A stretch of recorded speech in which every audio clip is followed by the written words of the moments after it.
Facebook ad scaling এর দুইটা important দুইটা টার্ম হচ্ছে হরিজন্টাল স্কেলিং এবং ভার্টিক্যাল স্কেলিং। তো এই দুইটা টার্ম আসলে কি এবং এটা কিভাবে কাজ করে এবং কোনটার গুরুত্ব বেশি, এটা ডিটেলস।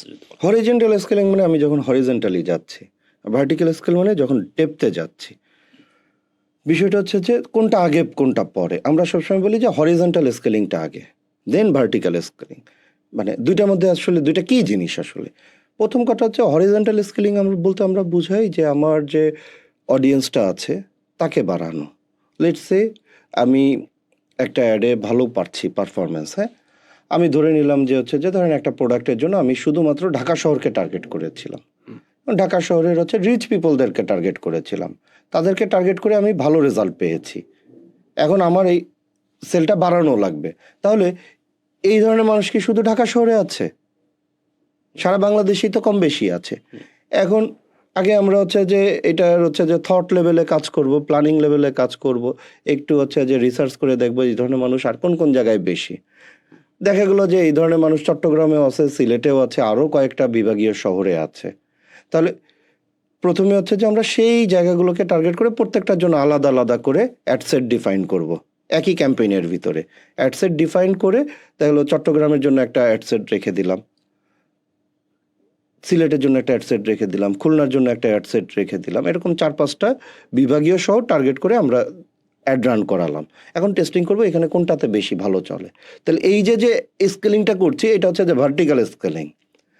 আবার কি হইতে পারে যে আমার হচ্ছে যে ঢাকা শহরের আমি হচ্ছে যে একটা গ্রুপ অফ পিপলকে টার্গেট করেছিলাম, ঢাকা শহরের ভিতরে আমি আরও 3-4টা গ্রুপ অফ পিপলের অডিয়েন্স ডিফাইন করলাম, সেটাকে আবার একটা অ্যাডসেটের মধ্যে রেখে আমি আলাদা আলাদা করে টেস্টিং করলাম, হরিজন্টাল স্কেলিং।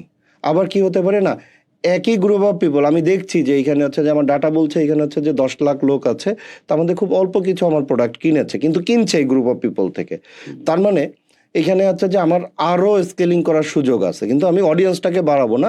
আমি কি করব, ডিফারেন্ট ডিফারেন্ট ক্রিয়েটিভ দিয়ে, ডিফারেন্ট ডিফারেন্ট অফার দিয়ে, ডিফারেন্ট ডিফারেন্ট অ্যাপ্রোচে তাদেরকে আমরা রিটার্গেট করব বা তাদেরকে আবার হচ্ছে যে তাদের কাছে যাব। তখন হচ্ছে যে আমার ক্রিয়েটিভ দিয়ে আমি হরিজন্টাল স্কেলিং করছি। এইটা করে টোরে হচ্ছে যে আমার ক্রিয়েটিভ টেস্টেড, আমার অডিয়েন্স টেস্টেড, আমার হচ্ছে যে অ্যাড বাজেট অপটিমাইজেশন লেভেল থেকে এগুলোকে নিয়ে এসে যখন ক্যাম্পেইন বাজেট অপটিমাইজেশনে আসবো তখন আমি হচ্ছে যে হরিজন্টাল, মানে হরিজন্টাল থেকে ভার্টিক্যাল হচ্ছে যে স্কেলিংয়ে যাব। ভার্টিক্যাল স্কেলিংটা তখন কি আরও বেশি ডিপে যাওয়া, ডিপ যাওয়া মানে কি খরচ বাড়ানো। তখন আমি $10 থেকে $12, $12 থেকে $14, $14 থেকে $18, $18 থেকে $20, এভাবে ধাপে ধাপে ধাপে ধাপে আমি কি করব, আমি হচ্ছে যে বাজেটটা বাড়াইতে থাকবো। কারণ অলরেডি আমার অডিয়েন্স টেস্টেড, ক্রিয়েটিভ টেস্টেড, এখান থেকে ভালো রেজাল্ট আসছে। এটা যতক্ষণ না পর্যন্ত স্যাচুরেশন লেভেলে চলে যাচ্ছে, যতক্ষণ না পর্যন্ত ফ্যাটিক লেভেলে চলে যাচ্ছে, যতক্ষণ না পর্যন্ত এখান থেকে আমার রেজাল্ট আসা বন্ধ হচ্ছে, ততক্ষণ পর্যন্ত আমি কন্টিনিউয়াসলি এটা বাজেট বাড়াইতে থাকবো। This is vertical scaling.